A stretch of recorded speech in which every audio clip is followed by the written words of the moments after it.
On Sarawak-Sabah road projects. MA63 Action Council playing a crucial role. The couple's remanded over death of 6-year-old girl. These are the headlines for tonight. Hello there, you're now with me, Radhi Ahmad, and this is TVS Nightline.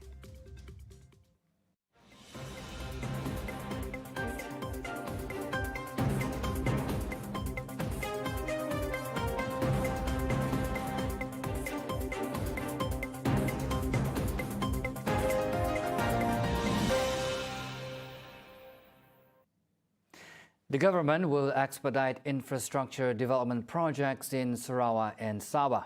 The Works Minister Datuk Seri Alexander Nanta Linggi said the progress of the 26.2 billion ringgit Pan-Borneo Expressway project. Phase 1 of the project in Sarawak had reached 91% completion, while the Sabah portion was 73% complete, adding that the entire Phase 1 of the project in Sarawak was expected to be completed by year-end, except for Package 11, involving the construction of a highway between Lambir and Beluru Miri, scheduled for completion in 2024. As for Sabah, it is expected to be fully completed by the end of 2025. He said this in a statement today. Now, while Phase 2 of the Sarawak Pan-Borneo Expressway will involve the Miri-Limbang-Lawas line Trans-Borneo Highway. The second phase of the Sarawak-Sabah Link Road project and Phase 18 of the Sabah North Borneo Expressway project. Deputy Minister in the Premier's Department, Laws MA63 and State Federal Relations, Dato' Sharifah Hasidah Said Aman Ghazali, is confident that matters brought up in the Malaysia Agreement 1963 Implementation Action Council will speed up negotiations to regain Sarawak's rights under the MA63. Ya, memang juga penubuhan Majlis Tindakan pelaksanaan MA63 ini adalah sesuatu yang baik dan kita yakin dengan penubuhan majlis ini akan memudahkan lagi dan juga mempercepatkan lagi dan juga dapat melancarkan lagi segala urusan-urusan perbincangan secara detail dan untuk kita dapatkan kembali hak-hak kita. Jadi inilah sesuatu yang baik dan memang sepatutnya diadakan untuk memudahkan tata cara kita untuk mendapatkan kembali hak-hak kita di bawah MA63. She said this when met by reporters at her office in Wisma Bapa Malaysia early today. Hasidah is confident under the leadership of Prime Minister Datuk Seri Anwar Ibrahim, more demands by Sarawak are to be fulfilled in moving forward as a nation together. Dan saya yakin dengan kepimpinan Yang Berhormat Perdana Menteri, maka banyak lagi tuntutan-tuntutan kita dan urusan-urusan di bawah MA63 dapat terus dilaksanakan dan kita boleh move forward together. Dengan kepimpinan Yang Berhormat Perdana Menteri, saya yakin Yang Berhormat Perdana Menteri akan terus berbesar hati mengadakan polisi yang terbuka untuk mendengar dan memenuhi tuntutan-tuntutan kita yang reasonable demi untuk kesejahteraan negara Malaysia keseluruhannya. Meanwhile, Dato' Sharifah Hasidah also expressed her gratitude to the Prime Minister regarding the announcement to increase the special grants to Sarawak and Sabah as stipulated under Article 112D. Jadi, persetujuan ini adalah sesuatu yang amat kita alu-alukan.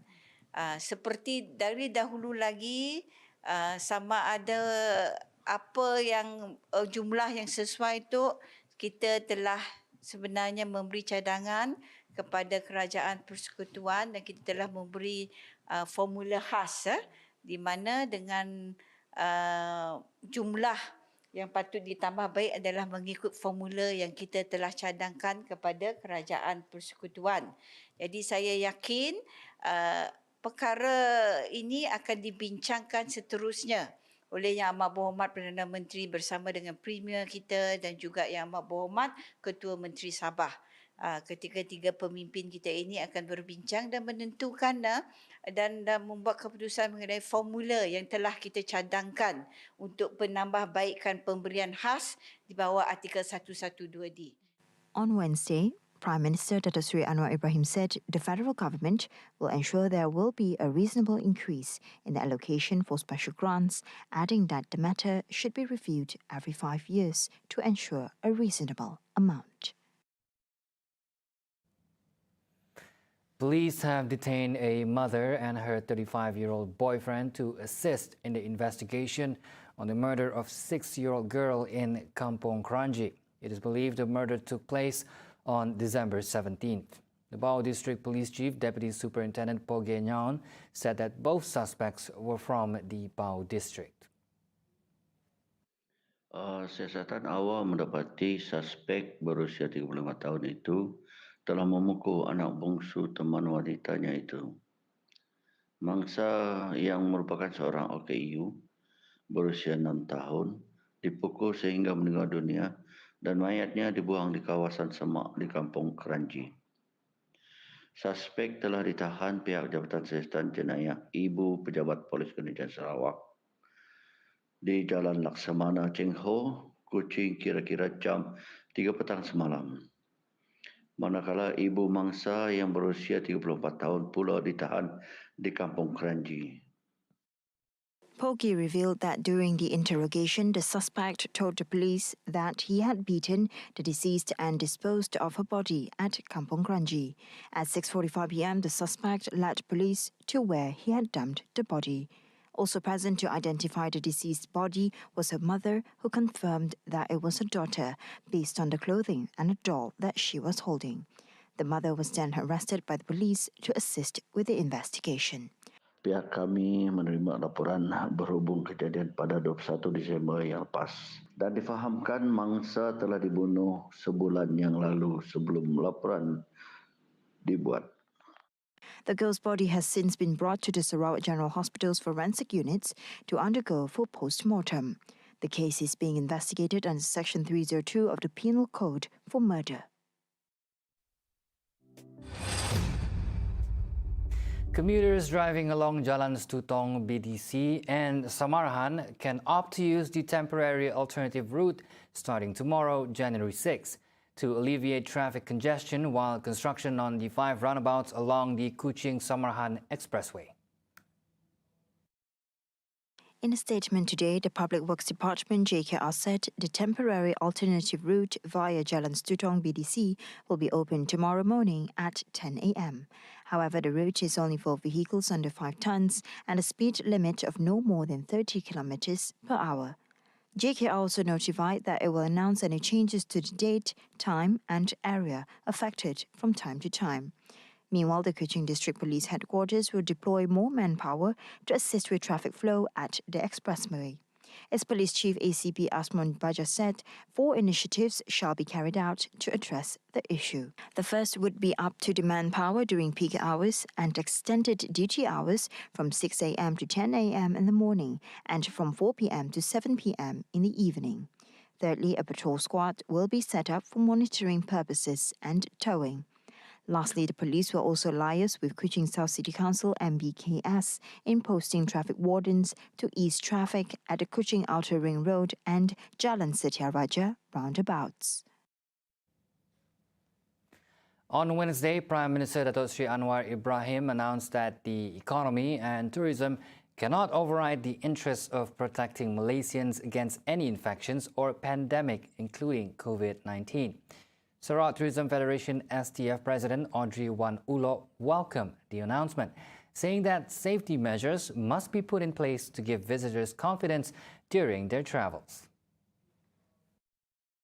Well, first of all, I think what I am fully supporting our Prime Minister said, because I think to take a drastic move like what some countries are doing and totally close off the Chinese market to their countries, I think it's not really a wise thing. I mean, the industry is starting to recover, and we need every tourist that comes in. And having said that, I think we do need to make sure that the proper SOPs. Perhaps we need to go back to what we were doing a couple of months back. We were more strict. Now it's definitely more lax. we need to be more strict. Additionally, she suggested safety measures such as wearing face masks and temperature checks to be put in place. She added that the safety precautions would instill confidence in tourists when traveling. Yeah, I don't think it would scare off tourists, but it would probably give them more confidence that we are actually, taking precautions. It's better to be safe than to be very relaxed about it and later time catch COVID. We cannot be living in a cave and say we don't want them to come in. I don't think that's the right attitude to take. But we need at least definitely the country needs tourists to come in. Moving forward, Audrey said, STF is cautiously optimistic of the tourism industry for the upcoming year. Earlier, State Tourism, Creative Industry and Performing Arts Minister Dato' Sri Abdul Karim Rahman Hamzah said that conditional entry and some restrictions should be imposed on Chinese tourists as the COVID-19 situation in the country has not yet fully subsided.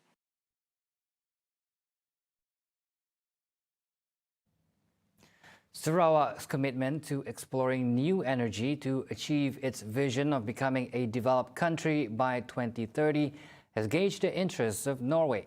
As such, the Norwegian ambassador to Malaysia, Morten Paulsen, during his courtesy visit, conveyed the Norwegian government's interest in establishing a partnership with the Sarawak government and exploring opportunities in the field.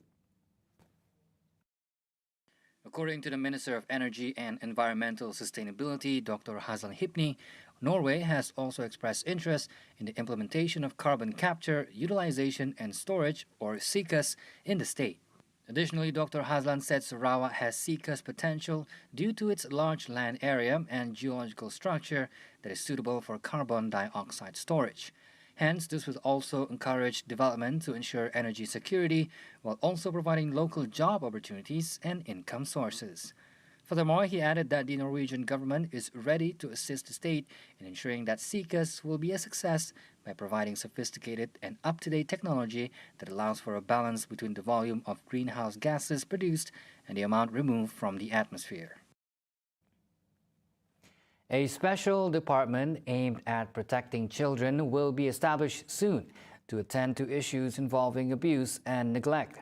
Minister of Women, Family and Community Development, Dato' Sri Nancy Shukri, said the establishment of the department has been agreed upon in principle by the Prime Minister, Dato' Sri Anwar Ibrahim, and the lineup of cabinet ministers.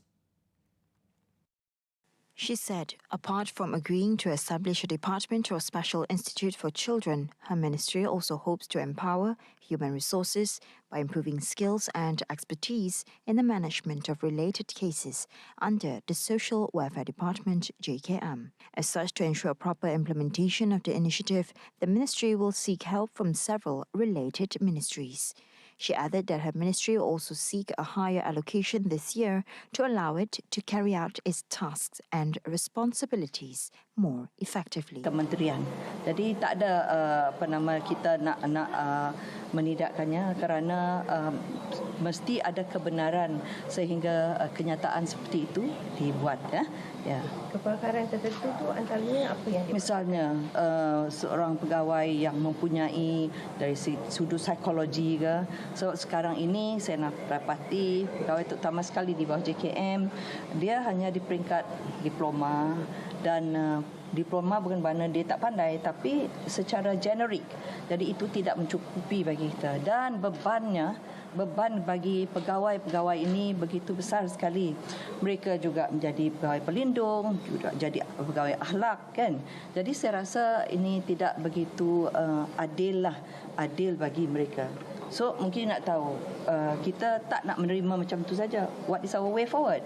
Jadi sebab itu saya telah bentangkan kepada kabinet untuk kita menstrukturkan semula kementerian kita untuk mewujudkan satu sama ada dia unit ke whatever you call it, tetapi ia mestilah satu spesifik ke jabatan ke unit ke, sebab ini sudah dibuat draft dan sudah tentu kita mohon bajet, dan pada masa yang sama semalam kabinet meeting juga saya menekankan lagi, saya mohon kerajaan melalui kabinet semalam untuk memberi keutamaan kepada kami untuk mendapatkan bajet yang lebih tinggi. She said prior to her visit to a children's shelter home in Johor Bahru on Thursday. The Child Act was amended in 2021, and according to a UNICEF United Nations Children's Fund report, Malaysia's law complies with international child rights conventions. Meanwhile, JKM statistics show a total of 3,848 cases of child mistreatment and abuse reported from early January to August last year. The authority given to the Sarawak government to approve projects worth 50 million ringgit and below is a decision which will expedite projects with less bureaucracy, as said by Miri City Council Mayor Adam Yee Siu Sang.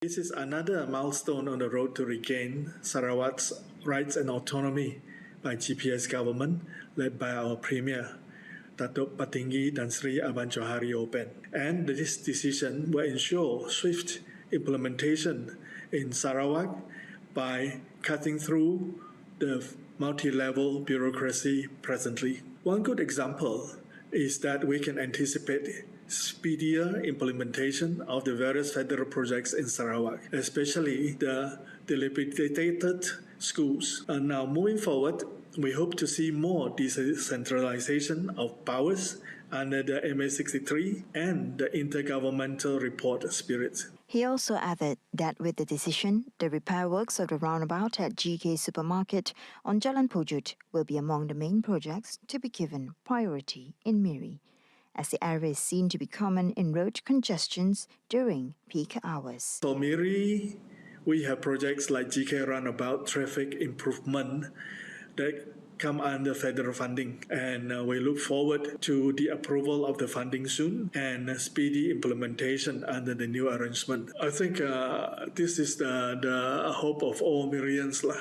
We would like to see the speedy implementation of the GK Roundabout traffic improvement project, because at the moment a lot of Mirians are facing this traffic jam at GK Roundabout during the peak hours time. Meanwhile, Adam Yee is also of the opinion that the announcement made for Sabah and Sarawak governments to have more authority in development comprises from the positive involvement of the Gabungan Party Sarawak GPS coalition under the unity government, which will benefit the people. Coming up right after the break, UMNO election, Zahid ready to face challengers. Thousands attend the funeral for Pope Emeritus Benedict. Right here on TVS Nightline. Stay tuned.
Welcome back.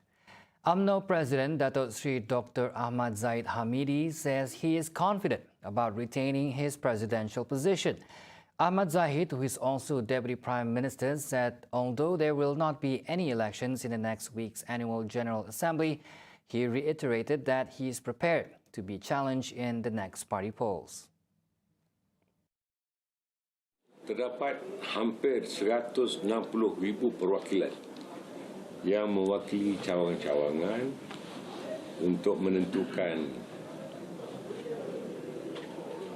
sama ada kepimpinan yang sedia ada ataupun kepimpinan yang berubah untuk kita pastikan bahawa UMNO dan Barisan Nasional terus relevan di dalam tempat politik negara. Maka kuasa mutlak itu adalah kuasa perwakilan. He told this to reporters during a press conference after a gathering with the Rural Development Ministry staff on Thursday, January 5th. At the same time, Zahid disclosed he has been challenged before and is confident in overcoming any challenges for the presidency. Dulu pun saya dicabar. 2 orang cabar saya. Undi 2 orang pun, undi 2 orang yang cabar saya itu masih belum sama dengan undi yang saya perolehi. Bukan saya riak, tapi itu telah terbukti pada 2018. Ya. Malah kombinasi undi kedua-duanya itu sangat kurang berbanding dengan undi yang saya perolehi. Ini kombinasi ya. Bukan riak, bukan sombong, bukan takabur, bukan ujub. In the 2018 election, Ahmad Zahid was elected as president with 93 votes, defeating his 2 challengers, UMNO veteran Tengku Razaleigh Hamzah and former UMNO youth chief Khairi Jamaluddin. On the upcoming 2022 UMNO General Assembly, Zahid said the invitation for unity government leaders has yet to be decided. Kita belum berhasrat untuk menjemput parti-parti di dalam kerajaan Perikatan Nasional ni untuk hadir di dalam majlis ucapan dasar dan peresmian. Tetapi kita akan buat jemputan mungkin pada peringkat awal pada Setiausaha Agung daripada gabungan-gabungan, parti-parti gabungan di dalam kerajaan perpaduan.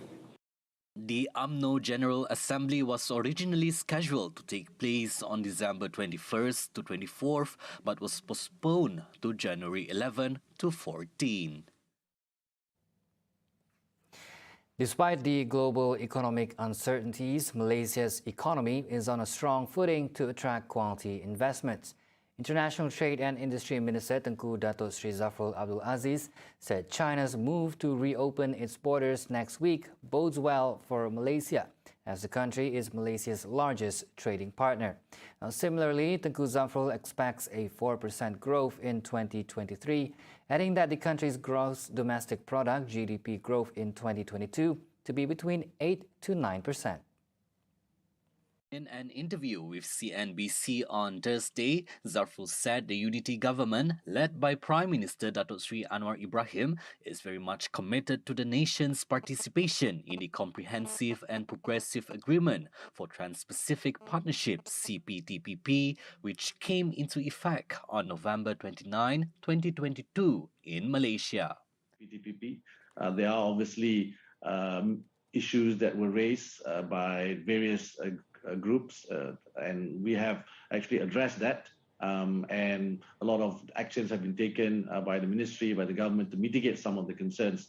So we are very much committed to participate in CPTPP. We at the cabinet, we reaffirmed this 2 weeks ago, and the Prime Minister himself has signed all the necessary administrative agreements to ensure that exports and imports can continue under the what we have ratified in November.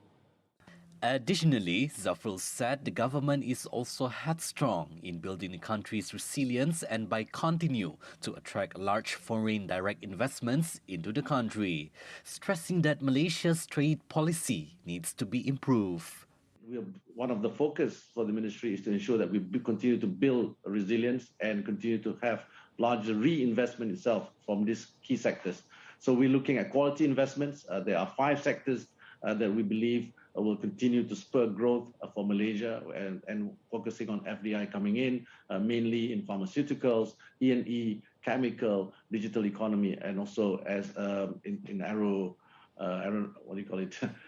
aerospace. During the interview, Tengku Zafrul also noted several possible concerns that could affect the global economic growth prospects, namely monetary and fiscal tightening, disrupted supply chain caused by global tensions between Ukraine and Russia, as well as exporters' capacity in meeting environmental, social and governance (ESG) market demands.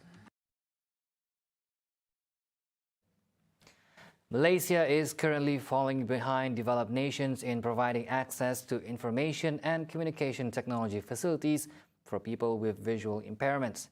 In addressing the issue, the Ministry of Communications and Digital is ready to collaborate with the Malaysian Association for the Blind, MAB, and non-governmental organizations for persons with disabilities in providing better service deliveries to the said group. Its Deputy Minister, Teo Ni Ching, revealed that visually impaired people can now use various digital mediums to obtain information, including through applications developed by major companies such as Google and Microsoft.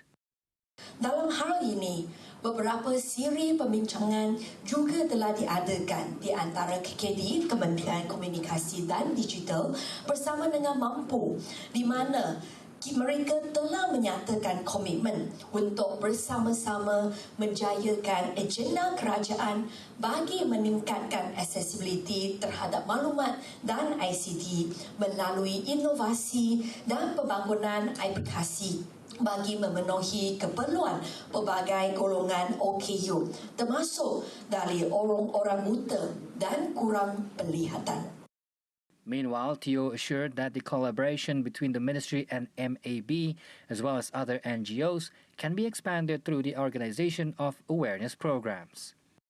MAINI juga bekerjasama dengan National Community of Blind Malaysia bagi meningkatkan kesedaran di peringkat nasional agar mematuhi piawaian agar pembangunan aplikasi digital seperti laman web mematuhi piawaian WCAG 2.0 dalam memastikan golongan OKU penglihatan boleh turut sama terlibat di dalam aktiviti ekonomi digital.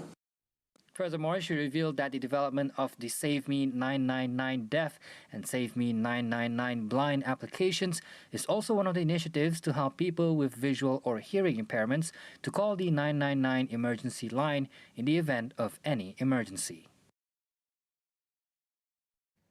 Pope Francis presided at the funeral of former Pope Benedict on Thursday, January 5th, delivering a homily comparing his predecessor to Jesus before tens of thousands of mourners, including some who shouted that he should be made a saint.